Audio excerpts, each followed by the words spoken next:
ഈ റോക്കി ബൈസ് back KGF2 കഴിഞ്ഞൊരു പോക്ക് പോയതാണ്. ഇപ്പോഴത്തെ ടോക്സിക് ആയിട്ടാണ് തിരിച്ചു വന്നിരിക്കുന്നത്. സിനിമ ഡയറക്ട് ചെയ്തിരിക്കുന്നത് ഗീതു മോഹൻദാസാണ്. KGF എന്ന് പറഞ്ഞ സിനിമയിൽ എന്നെ സ്വാഗാണ്. ഇങ്ങേരിടുന്ന ഓരോ ആറ്റിറ്റ്യൂഡ്. യഷിന്റെ ബർത്ത്ഡേ ആയിരുന്നു. ബർത്ത്ഡേ സ്പെഷ്യൽ വീഡിയോ വന്നിട്ടുണ്ട്. നമുക്കൊന്ന് റിയാക്ട് ചെയ്യാം.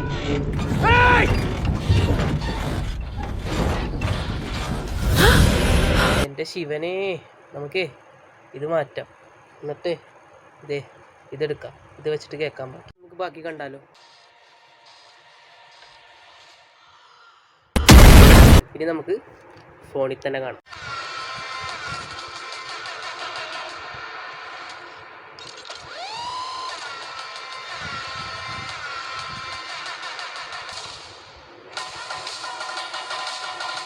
മോനെ എന്നെ സ്വാഗാണ് പുള്ളിക്ക്. നോക്കുക നിങ്ങൾ.